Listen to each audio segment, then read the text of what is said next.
Allahu Akbar, Allahu Akbar, Allahu Akbar, Allahu Akbar, Allahu Akbar, Allahu Akbar.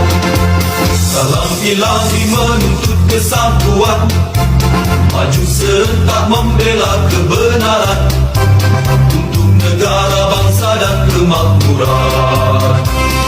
Allah tegakkan, Allah tegakkan. Assalamualaikum warahmatullahi wabarakatuh.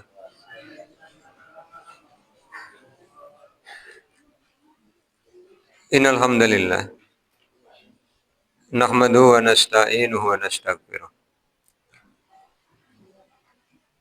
Wa na'udzu billahi min syururi anfusina wa min sayyiati a'malina may yahdihillahu fala mudhillalah wa may yudlil fala hadiyalah. Asyhadu an la ilaha illallah wahdahu la syarika lahu wa anna Muhammadan abduhu wa rasuluh.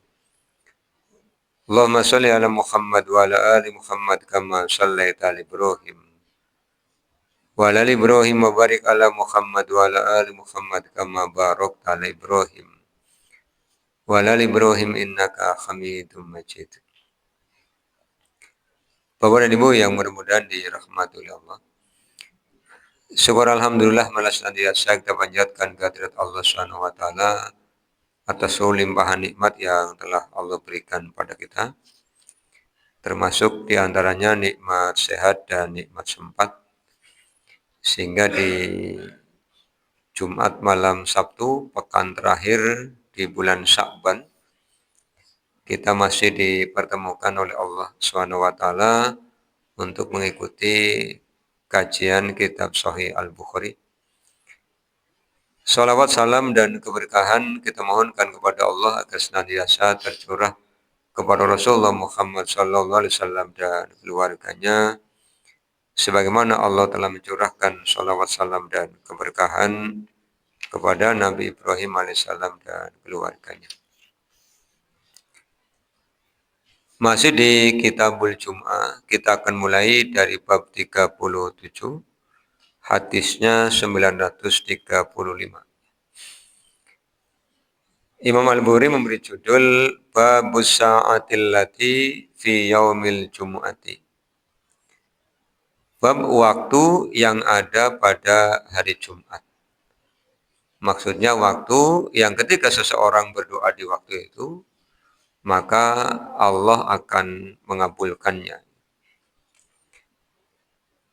Di hadis ke-935, Imam Al-Bukhari telah berkata, Haddatsana Abdullah ibnu Maslama an Malikin an Abi Sinadi anil A'raji an Abi Hurairah anna Rasulullah sallallahu alaihi wasallam, bahwasanya Rasulullah SAW zakaro telah mengingatkan yaumal Jumu'ati pada hari Jumat. Faqala, kemudian beliau bersabda, fihi, padanya, sa'atun, ada satu waktu, la yuwafiquha, tidaklah bertepatan dengannya, abdun muslimun, seorang hamba muslim, wahwa, dan dia itu qaimun, berdiri, yusolli, sholat, yas'alullahu ta'ala, Allah subhanahu wa ta'ala meminta kepada Allah Subhanahu wa taala syai'an, sesuatu, illa, kecuali a'tahu iyyahu, Allah akan memberikan permintaan kepadanya. Wa syara biyadihi, kemudian Rasul memberikan isyarat dengan tangannya, yuqalliluha, waktunya sangat sedikit. Di hadis ke-935 ini Imam Al-Bukhari mengetengahkan riwayat sampai kepada sahabat Abu Hurairah yang menerangkan pernyataannya Rasulullah bahwa pada hari Jumat ada waktu yang mustajabah untuk berdoa. Dalam kitab Syarah Sahih Al-Bukhari, Fathul Bari, Ibnu Hajar Al-Asqalani itu mengutip hampir 40 lebih pendapat tentang kapan waktu itu. Jumlahnya yang banyak, ini saya nukilkan 3 saja ya. Jadi memang kalau diukur tidak memenuhi quorum. Karena lebih dari 40 saya hanya nukil 3. Yang pertama Ibnu Hajar Al-Asqalani mengutip pendapatnya Al-Hafidz Abul Fadil yang mengatakan bahwa waktu yang mustajabah pada hari Jumat itu adalah waktu ketika muadzin mengumandangkan azan subuh. Jadi ini lebih awal. Jadi ketika selesai dikumandangkan azan subuh, itulah waktu yang mustajabah. Yang ketika seseorang berdoa pada hari Jumat, tidaklah Allah tidak akan menolak, melainkan Allah akan mengabulkannya ya. A'tahu iya. Kemudian yang kedua, Ibnu Hajar Al-Asqalani mengutip pendapat dari Ibnu Asakir.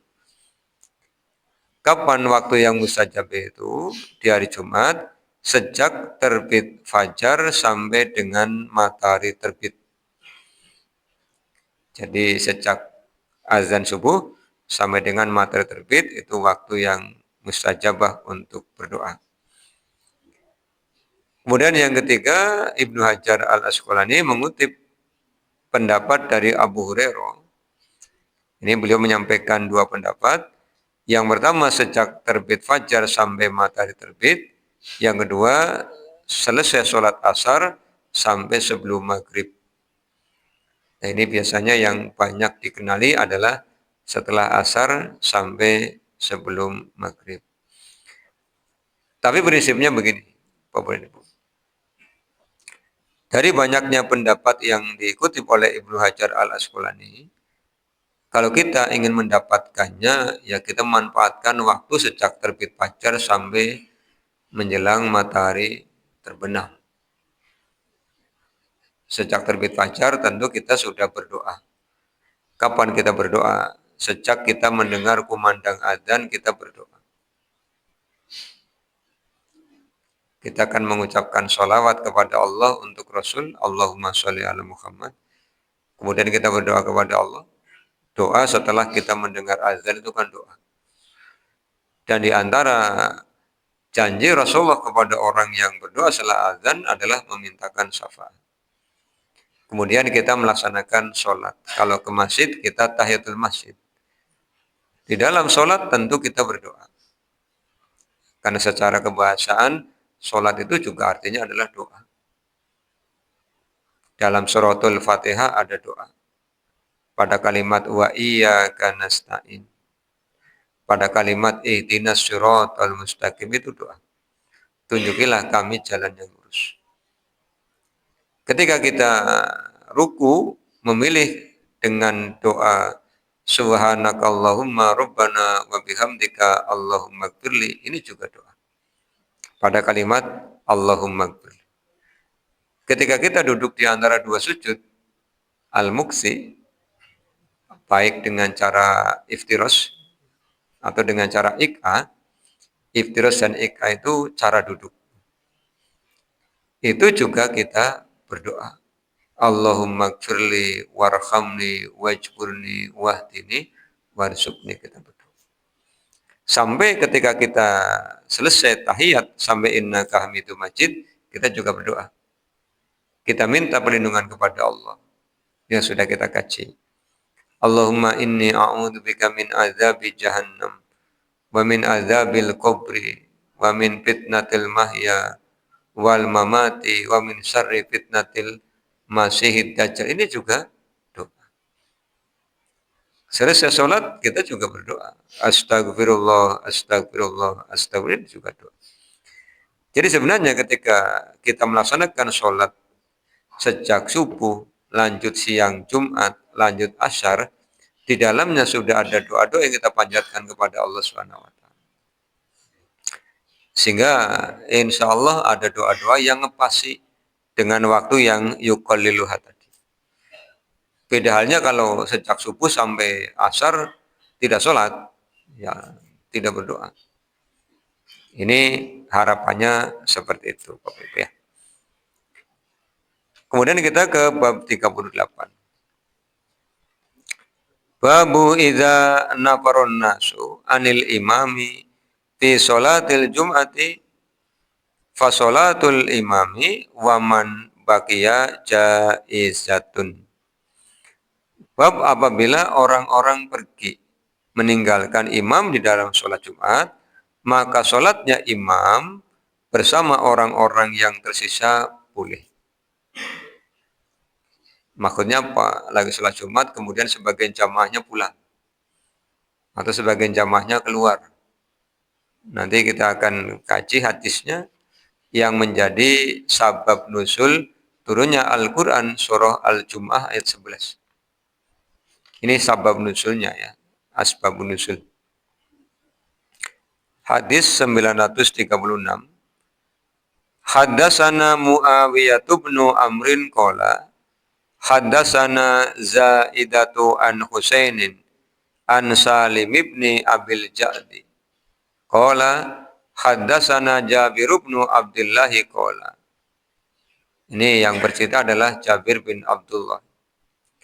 Bainama nahnu, ketika kami nusolli sholat ma'an Nabi SAW bersama Nabi, ketika itu akbalat, telah datang irun kafilah dagang dari Sam, itu datang kemudian gelar dagangan di halaman masjid.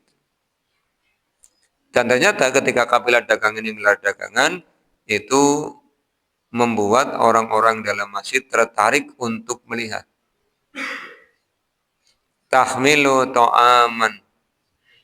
Jadi yang digelar adalah bahan-bahan makanan dan makanan.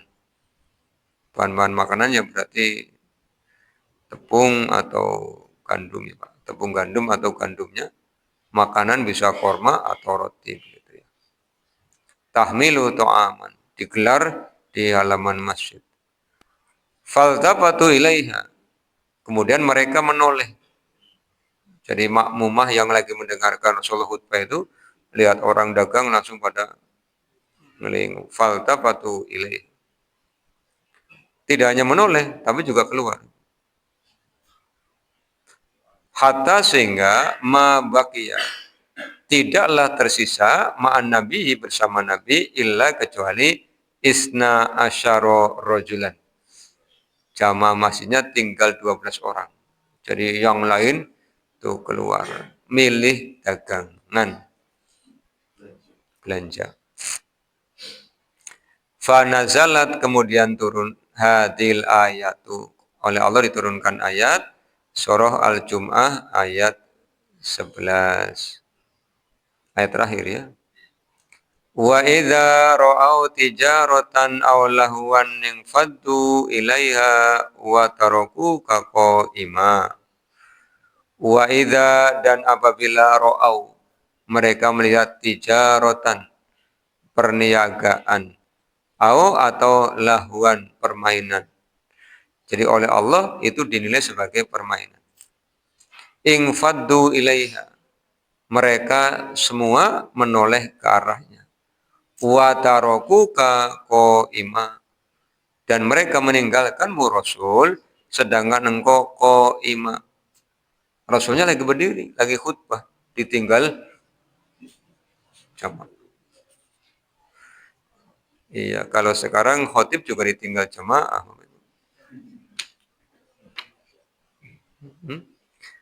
Tadi Jumatan pada melek apa pada? Ngantuk. Kalau sekarang itu yang meninggalkan bukan badannya ya Pak, tapi jiwanya, angen-angennya ngeles gitu ya. Kemudian oleh Allah SWT dikatakan kepada Rasul, Kul katakanlah wahai Rasul, ma ingdallahi apa yang di sisi Allah khairun lebih baik.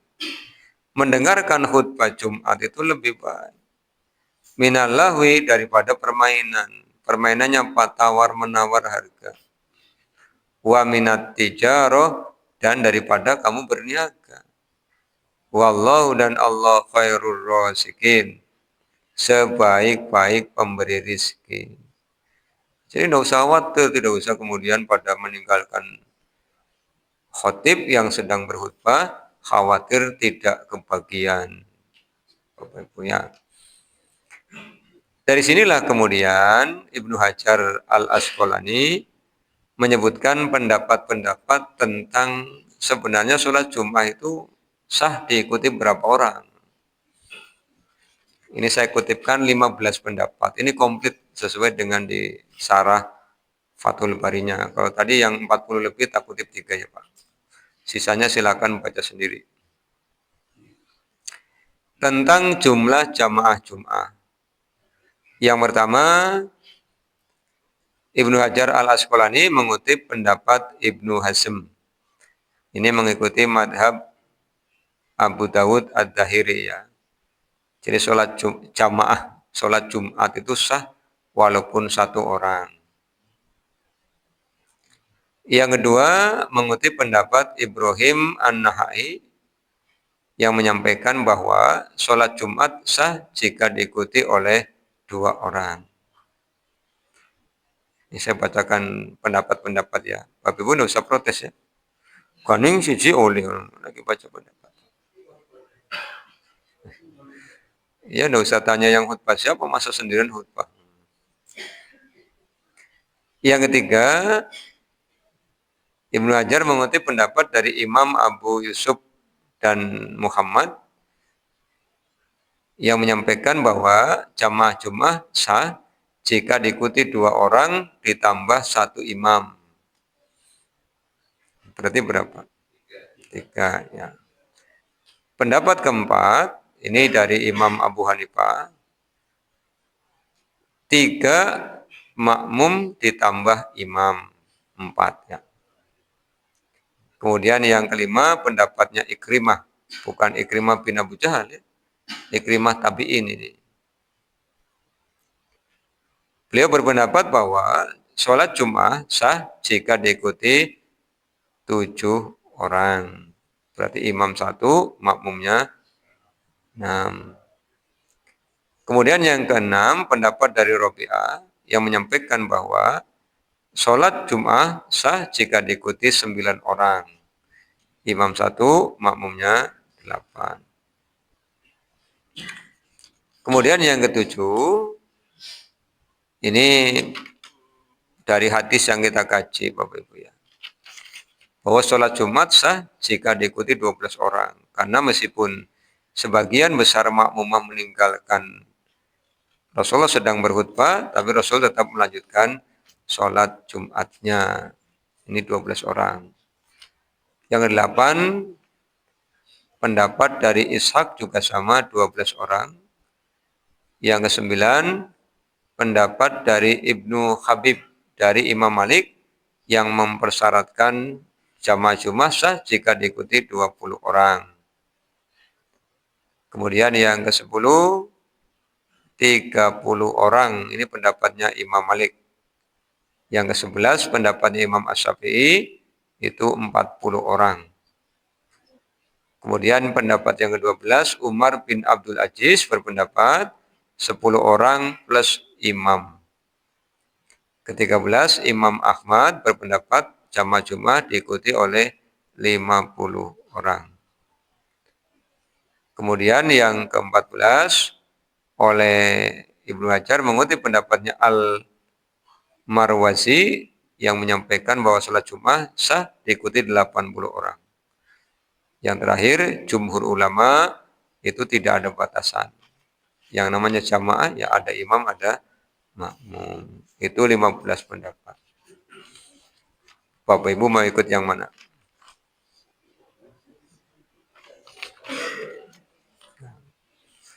Ibu-ibu tidak bisa ditanya. Wong tidak ke masjid ya. Yang jelas untuk kondisi masyarakat tertentu ya Pak. Masyarakat tertentu yang mungkin populasinya sedikit. Nah, ini kan akhirnya apa? Pendapat-pendapat ini menguntungkan. Kita yang di Gali perkotaan tentu populasinya kan sangat banyak. Wong remaja entep-entepan gitu kan, mepet rapat gitu ya. Jadi padat sekali, kadang-kadang temboknya satu kan, tembok satu pemisah antara dua rumah gitu ya. Tapi di pemukiman-pemukiman yang masih baru, masih jarang, mungkin jumlah orangnya sedikit. Atau desa yang luas tapi terdiri dari beberapa pedukuhan yang saling berjauhan. Di tahun 2001 ya, pas saya ikut kegiatan kuliah kerja nyata itu, saya sholat Jumat di satu pedukuhan, ya hanya satu soft. Saya tanya, Pak, ini orangnya pada kemana? Ya segini-gininya. Jadi antara satu pedukuhan dengan pedukuhan yang lain itu jarak temunya 3 jam perjalanan, Pak. Karena melewati hutan. Itu satu desa. Satu desa itu ada 9 pedukuhan. Makanya saya sampai sekarang masih teringat kebaikan Pak Kades ya. Kemanapun kami berkegiatan, Pak Kades senantiasa membersamai kami. Karena harus melewati hutan sih. Bukan apa-apa kan. Ya sampai kami pulang tidak ketemu sih. Yang namanya binatang buas tidak ketemu. Tapi wong jalannya naik turun bukan kepleset, tipe apa-apa kan gitu ya. Motor juga ya susah aksesnya. Tuh. Dan kalau untuk sholat id juga begitu, dibagi-bagi antar pedukuhan. Kalau digabungkan jadi satu ya berat. Bahkan ada satu yang paling jauh itu harus melewati perbukitan dan kami nginep di sana. Untuk pergi kami nginep. Itu ada tempat seperti itu di Pulau Jawa. Provinsinya Jawa Tengah. Ya. Daerahnya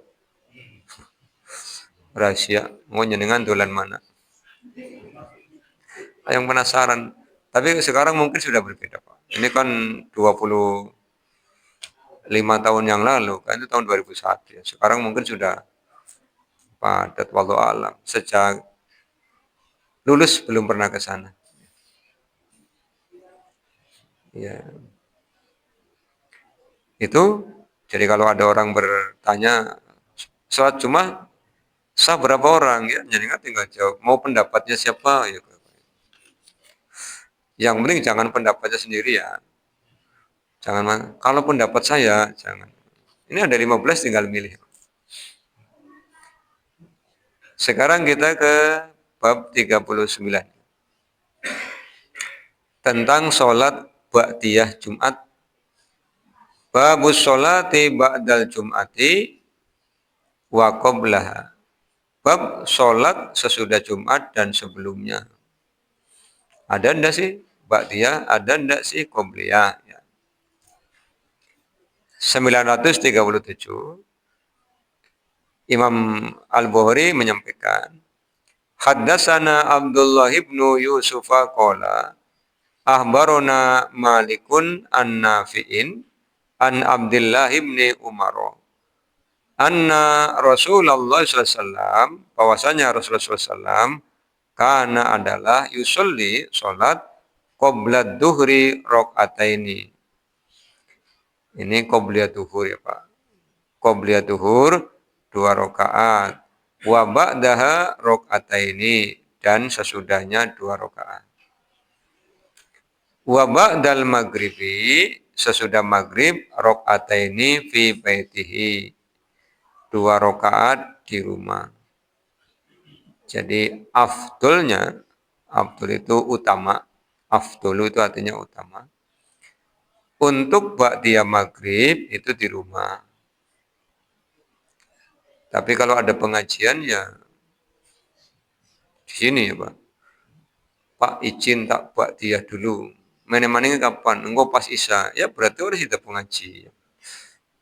Kalau tidak ada pengajian yang ba'diyah maghrib silakan di rumah. Tapi kalau sudah nawa itu ba'diyah maghrib di rumah, begitu sampai ke rumah ya ba'diyah. Jangan terus nyekel sejen. Piring. Ayo rada ngelik ya. Makan, habis makan, ayo rada wareg ya. Sendean. Akhirnya kan tujuan utamanya jadi lupa. Atau bukan makan, biasanya pulang disambut. Yang baru punya anak kecil ya anaknya nyambut. Yang baru punya cucu apalagi. Karena eyang kakung, eyang uti itu kalau dengan cucunya kan lebih sayang daripada dengan anaknya. Iya, wis pokoknya kita gitu. Eyang, langsung tempat. Orang sih dapat dia akhirnya.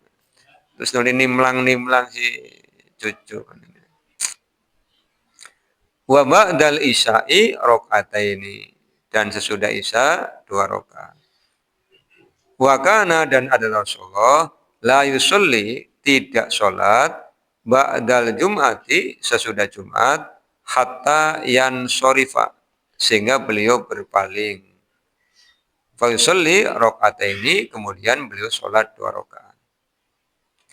Artinya Rasulullah SAW itu selesai imam sholat Jumat, salam tidak langsung ba'diyah, tapi berpaling dulu menghadap ke arah makmumah.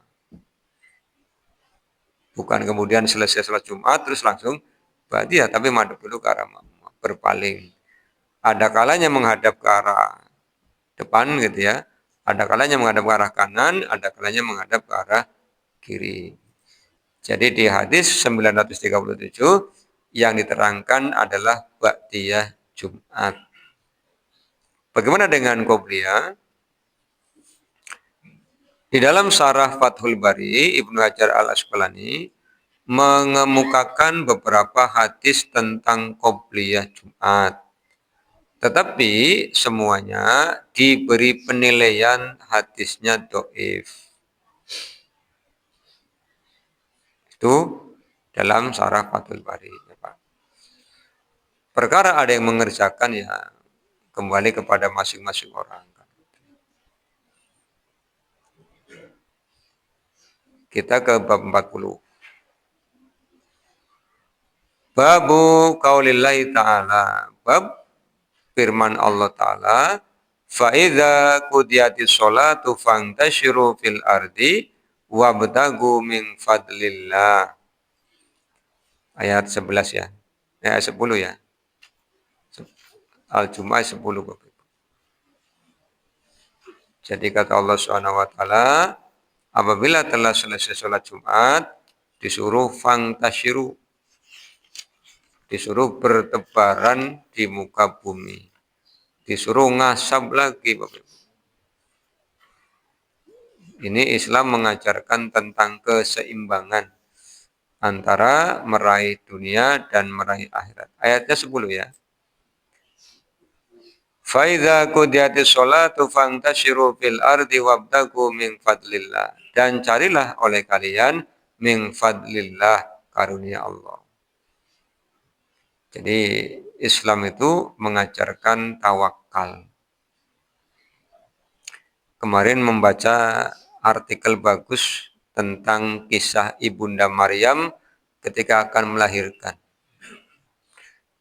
Jadi ya itu oleh penulis ini, Mas Fahmi, berbeda dengan apa yang pernah saya sampaikan. Jadi dia melihat sudut pandang yang berbeda. Ketika Maryam dalam keadaan susah payah untuk melahirkan, dan bahkan Maryam kan berharap seandainya tidak pernah hidup. Gitu. Maka oleh Allah Subhanahu wa taala kemudian disuruh menggoyangkan pangkal pohon kurma. Kalau menggunakan akal manusia biasa kan, nah kenapa harus disuruh menggoyangkan? Wong Allah Maha Kuasa. Tinggal kun payakun kan yang pada tiba. Makanya terus saya pernah menyampaikan analisisnya. Hikmahnya apa? Orang yang dalam keadaan kalut itu perlu dialihkan pikiran kalutnya. Dengan cara Pak menggoyangkan. Dan pohon kurma digoyang itu tidak mungkin jatuh buahnya. Sama dengan ngerok-ngerok witeng kelapa masa tiba beli. Tidak bisa. Tidak bisa. Pohon kelapa kok dioyok-goyok masa tiba beli. Iya. Tetapi oleh penulis artikel ini, dia melihat dari sisi tawakal. Maka sekecil apapun Allah mengendaki agar orang-orang beriman itu mau berikhtiar. Jadi Allah menginginkan agar Maryam itu berikhtiar. Digoyangkan pangkalnya, nanti urusan besarnya Allah. Jadi urusan manusianya yang kecil aja. Begitu digoyangkan, Allah kemudian jatuhkan rutub, korma basah. Bukan korma kering, tapi korma basah. Yang jelas lebih enak. Sekarang bayangkan dulu, bayangkan dulu. Mudah-mudahan besok Rebo malam Kamis ada rutub ya. Ya kan Ramadannya, biasanya kalau Ramadan kan komplit ya. Ada teh manis, ada korma basah, ada bubur kacang, ada kolak, sapi. Iya. Makanya oleh Allah ditanyai ya Bapak Ibu. Fabi ayyi ala rabbikuma tukadziban ya. Kalau rasulnya itu Rasulullah kalau buka, kalau ada kurma basah, kalau tidak ada kurma kering, kalau tidak ada air putih, air jernih. Lah kita umatnya ada semua. Iya, harusnya lebih semangat gitu ya. Nah, kembali kepada Al-Jumu'ah ayat 10. Setelah selesai sholat Jumat, kata Allah, "Fantashiru fil ardi." Bertebaranlah untuk ngasab minta karunia Allah. Tapi ingat, ketika mencari karunia Allah, wadzkurullaha katsira. Ingatlah Allah sebanyak-banyaknya. Artinya apa? Yang dicari harus yang thayyib. Kalau thayyib pasti halal kan? Al-Maidah ayat 5. Al-yauma ukhilla lakumut thayyibatu. Pada hari ini telah aku halalkan semua yang baik. Makanya di Al-Baqarah ayat 267 Allah juga menyampaikan infak itu dari pekerjaan yang baik. Ya ayyuhalladzina amanu anfiqu min thayyibati ma kasab. Supaya yang dicari itu baik, maka ketika ngasab wazkurullaha katsira. Sehingga tidak bisa kemudian orang bertanya, "Ke halal apa haram, Pak?" Tegas halal. Haram. Tidak bisa kayane taala. Nah, ini halal kok kayane bagaimana? Karena al halalu bayyinun wal haramu bayyin wa bainahuma subhat. Kata Rasulullah, tinggalkan kalau ragu-ragu. Da ma yuribuk ila ma yuribuk. Tinggalkan yang ragu-ragu, pindah kepada yang tidak ragu-ragu. La'allakum tuflihun, supaya kalian mendapatkan keberuntungan. Lah hadisnya, ini yang bercerita adalah Sahal bin Sa'ad. Dia bisa begini. Kanat adalah fina di antara kaum kami, imro'atun, ada seorang wanita, taj'alu yang menjadikan ala arbi'a fi masru'atin, di tepi kebunnya laha dia mempunyai silkon. Silkon ini sejenis tanaman, Bapak Ibu. Jadi ada seorang wanita dari baninya Sahal bin Sa'ad itu yang suka nanami tanaman di pinggir-pinggir kebunnya itu. Fakanat maka adalah dia iza apabila kana yaumu Jumatin pada hari Jumat tansiu usulas salki mencabuti pangkal-pangkalnya. Kira-kira kalau di sini apa, Pak? Sini sabuti pangkalnya. Yang bisa dimakan. Hah? Sejenis sayuran ini putih. Duh, ayo ngatuk yang kiasnya atuk ya. Sejenis sayuran gitu ya. Fatajaluhu fi kidrin. Kemudian dia menjadikannya fi kidrin di dalam periuk. Ya. Summa tajalu alaihi qabdotan min syairin. Kemudian dicampur dengan gandum. Tathanuha yang digiling. Gimana? Sitanya apa kayak? Gandum bawang. Iya. Fatakunu usul silki arkotun ya. Kemudian dia menjadikan pangkal asil ini sebagai campuran. Wa kunna dan adalah kami nansorifu kami selesai min sholatil Jum'ati dari sholat Jumat panusallimu alaiha kemudian kami mengucapkan salam kepadanya. Fatuqarribu zalika ta'ama ilaina. Kemudian dia menghidangkan makanan kepada kami. Fanal akuhu kemudian kami melahapnya. Jadi kalau bapak-bapak pada pulang itu memang si ibu ini sengaja menyiapkan nanti mereka begitu lewat disiapkan diminta makan gilingan tepung gandum yang dicampur dengan silki tadi. Enak ini bahasanya nal akuhu melahapnya. Agar melahap berarti kan enak ya Pak. Dia makan dengan lahap itu berarti kan enak. Tapi kalau dia makan dengan comal camil berarti orang enak. Nanti comal camil Pak. Cimat. Oh cimacim. Ya, mohon maaf berbeda bahasa. Tapi tetap satu juga ya. Ya kalau bahasa orang kampung kami, bocah mam ka comal camil gitu, ya, Pak. Nyukute kene. Lenga, kelingo. Ayo ora patia doyan gitu. Lahap kan ayo ora dikunyah gitu. Iya, Melayu dewek itu kalau lahap kan begitu. Kemudian yang menyebabkan kesimpulan ini makanan enak, kata Sahal bin Sa'ad. Wa kunna dan adalah kami natamanna kami menginginkan yaumal jum'ati supaya cepat datang hari Jumat. Ketagih ya.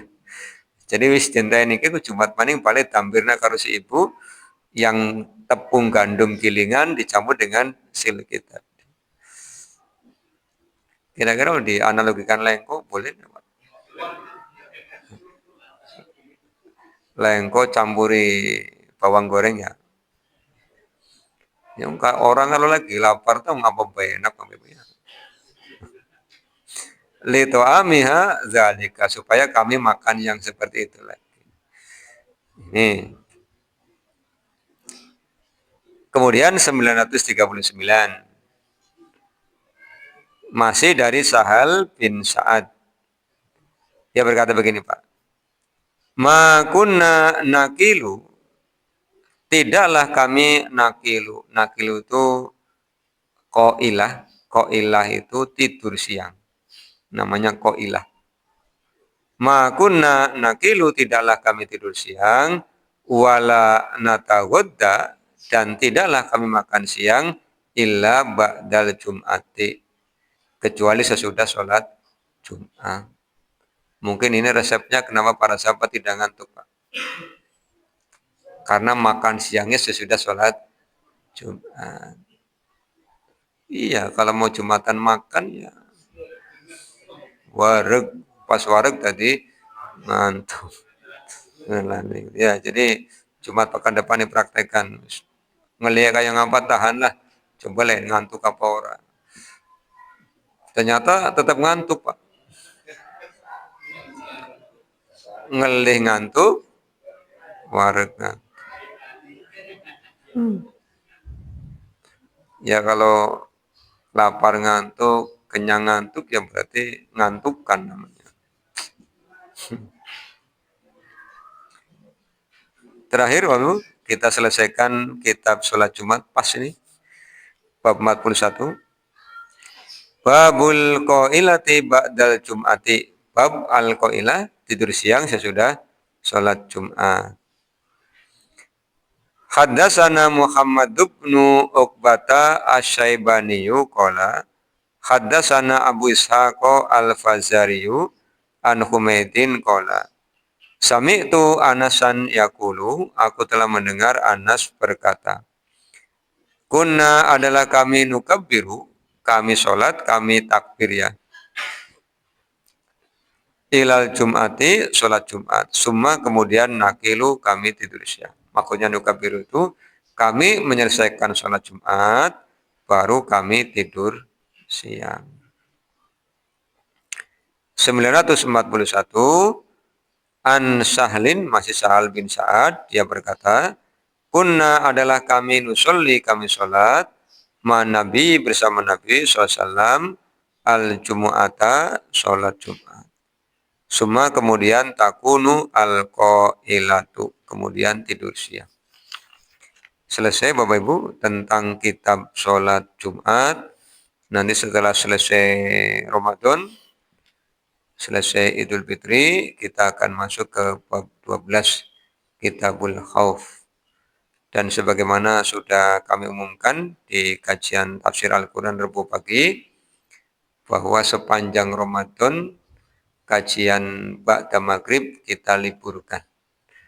Karena kalau Ramadan Ba'da Maghrib orang rata-rata berbuka puasa. Ya, jadi ngajinya libur dulu. Nah, tafsir Al-Qur'annya yang biasanya Rabu pagi tanggal 18 insya Allah masih berjalan. Tapi untuk Rabu berikutnya itu sudah tidak karena pindah di hari Ahad. Jadi kuliah subuhnya Rabu besok tanggal 18, kemudian nanti hari Ahad tanggal 22, kemudian Ahad berikutnya tanggal 1, udah ada tanggal 29. Mau kajiannya suwe ya. Tanggal 1. Iya, nanti Ahad ketiga itu libur kajian subuhnya. Nanti dilanjutkan dengan Ahad keempat ya. Habis itu selesai Idul Fitri, nanti dijedani antara 1 atau 2 pekan. Barangkali habis Idul Fitri Bapak Ibu mau saum sawalan kan gitu ya. Jadi ya cepat-cepatnya selesai orang melaksanakan saum sawal jika hari ini Idul Fitri, besoknya sudah mulai sawalan. Tapi kalau Pak, nanti aja ngajinya nunggu selesai bulan Syawal ya kesuwen kita. Nanti keburu penyakitnya datang. Apa penyakitnya? Sungkan. Kalau libur kelamaan, gue angkat-angkat maningin kayak ngaras-aras.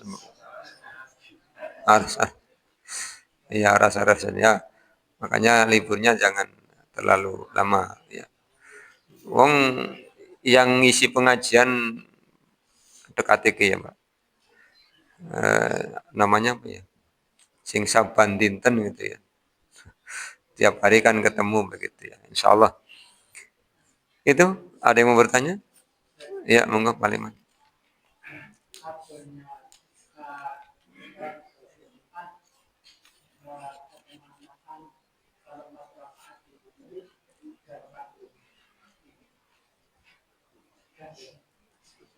Iya. Kalau di hadis yang memenuhi syarat Imam Al-Bukhari hanya satu ini tadi. Jadi 937 hanya disebutkan fayusolli rokaatain. Kemudian kan dijelaskan bahwa Rasulnya melaksanakan ba'diyah Jumat setelah berpaling. Setelah selesai ngimami, kemudian Rasulullah menghadap para jamaah, habis itu Rasulullah ba'diyah. Artinya kan beliau mengerjakannya di masjid kan. Kalau pemahaman dari teks hadis ini. Mengenai yang 4 rakaat memang itu ada di riwayat yang lain. Itu pun tidak boleh langsung. Jadi kerjakan dengan masna-masna ya, 2 kan. Ya, memang ada riwayat begitu. Prinsipnya begini Bapak Ibu.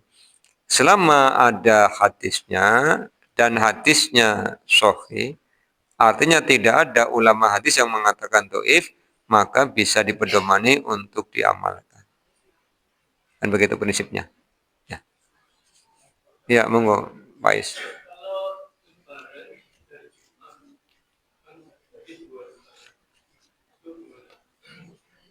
Iya. Rasulullah SAW memang menyampaikan, hari ini telah berkumpul untuk kalian 2 hari raya. Maka bagi yang sudah mendatanginya diberikan rukhsah, keringanan. Tapi Rasulullah sendiri tetap menyelenggarakan.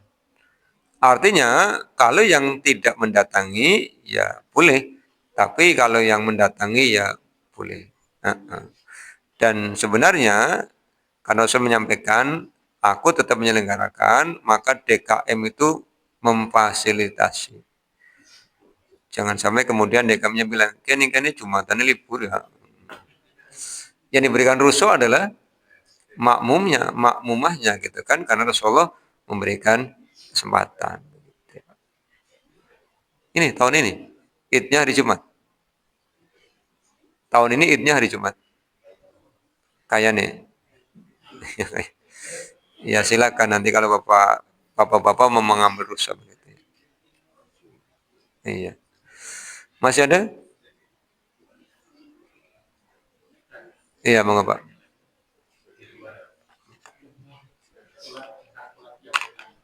Iya.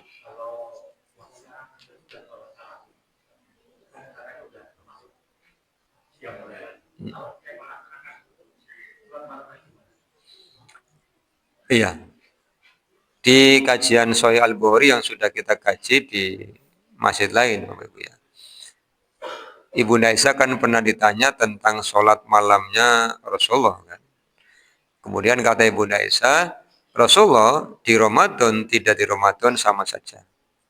Artinya ketika di Ramadan bahasa hadisnya itu qiyamul Ramadan. Di malam-malam biasa bahasa hadisnya qiyamul lail. Hanya kemudian ketika Allah Subhanahu wa taala menurunkan Al-Qur'an surah Al-Muzammil ayat 20 untuk qiyamul Ramadan diberikan keringanan, bisa dikerjakan di awal malam dan tidak perlu tidur terlebih dahulu. Makanya kan sampai sekarang kita mengerjakan ba'da isya. Jadi itu qiyamul lail yang diajukan di awal malam. Kalau sudah ya berarti malamnya sudah. Wong itu satu.